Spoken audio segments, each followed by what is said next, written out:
Bonjour les malaïkas, j'espère que vous allez bien. Là, je viens de me réveiller. Aujourd'hui, on est vendredi. Je suis en train de me perdre.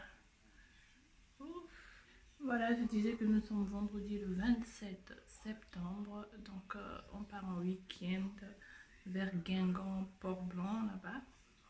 Là, je viens de me réveiller. Là, je suis allée laver bébé, donner son bain, donner à manger. Après, je vais aller me préparer moi-même. Et voilà. Et on va partir en week-end. On va rentrer que le lundi soir. Donc, je vous dis à tout à l'heure.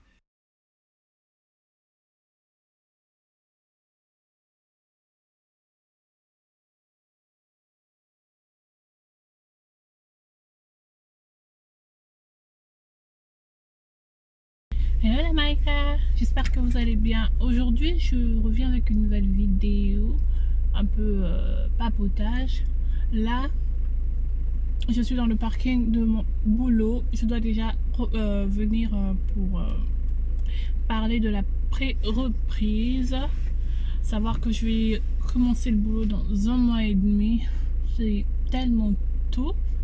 Il est tout petit et je dois déjà le laisser à la crèche ou chez une assistante maternelle. Là, j'attends juste une réponse de la crèche que j'ai pas eu, qui commence vraiment à m'énerver. Donc là, je suis devant mon boulot pour parler de ma reprise. Franchement, je n'ai pas envie de laisser mon enfant. Je n'ai pas du tout envie. Ça me fend le cœur de laisser un tout petit. Je trouve que je n'ai pas encore profité de lui. Et je trouve qu'il n'a pas encore assez profité de moi. Je sais pas, pour ceux qui savent, je vivais en Pologne. Et en Pologne, le congé maternité peut durer jusqu'à 1 année. En France, c'est 2 mois et demi. C'est vraiment trop peu. La séparation est vraiment trop brutale. Donc voilà, je vais demander, je vais parler, je vais essayer de demander comment ça va se passer pour l'allaitement, s'il y a une possibilité que je puisse avoir une pièce où tirer mon lait, parce que c'est vraiment très important pour moi. Je veux avoir une pièce pour tirer mon lait et en même temps voir si je peux travailler en temps complet ou partiel, vu que je venais à peine de commencer dans ce boulot. J'ai même pas fait 1 année, donc je sais pas si c'est possible, ou travailler à 80%. Donc je vais voir tout ça avec eux et ensuite je vous donnerai la suite. Donc voilà, l'heure de mon rendez-vous a sonné. Donc on y va, je vais connaître la suite de quand est-ce que je reprends exactement et dans quelles conditions. Donc je vous dis à tout à l'heure. Donc voilà, je viens de rentrer. J'ai eu mon rendez-vous avec à mon boulot. Et comme je m'y attendais, je peux pas travailler à temps partiel parce que justement je venais à peine de commencer. Et franchement, j'ai eu de la chance parce que j'étais encore en période d'essai. Et quand j'ai été mis en arrêt, et ils m'ont pas viré, ils m'ont gardé, donc j'ai eu de la chance. J'avais mes 2 mois d'essai, donc là je vais reprendre encore avec la période d'essai. Et je peux pas comment dire, prendre un temps partiel parce que justement je venais à peine de commencer. Pour pouvoir avoir travaillé comment dire, pour pouvoir travailler en temps partiel après un congé maternité, il faut avoir 1 année d'ancienneté dans une boîte. Et moi j'avais à peine comme j'ai suivi une formation avec eux de 3 mois, ça ne compte pas. Et j'ai commencé le boulot, ça faisait 1 semaine après la formation. Donc l'ancienneté dans la boîte, pour moi, ça faisait à peine 1 semaine. Donc j'avais pas les 1 année d'ancienneté.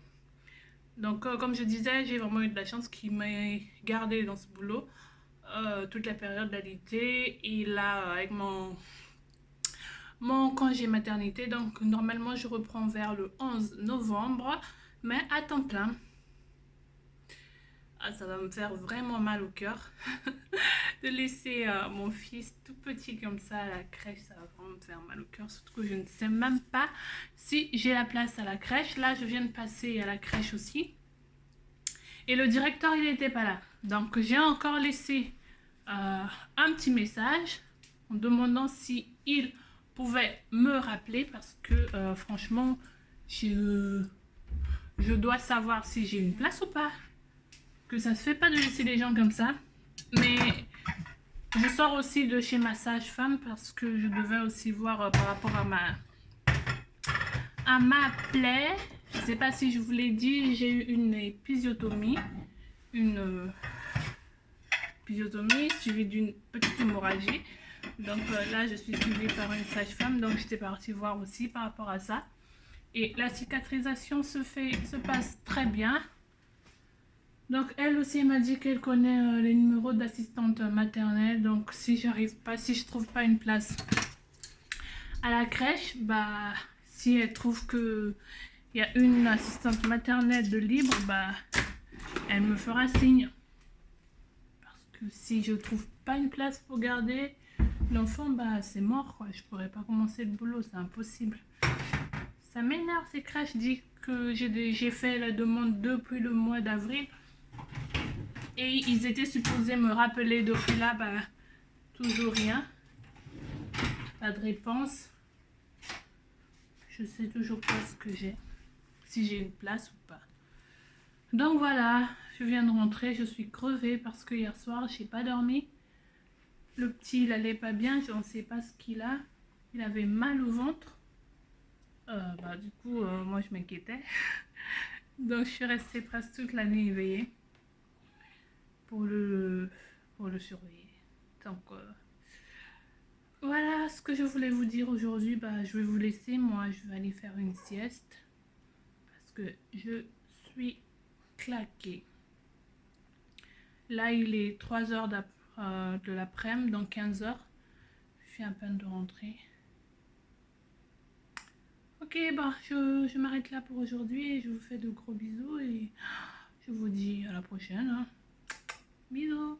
Perfect. Perfect. Perfect. Perfect.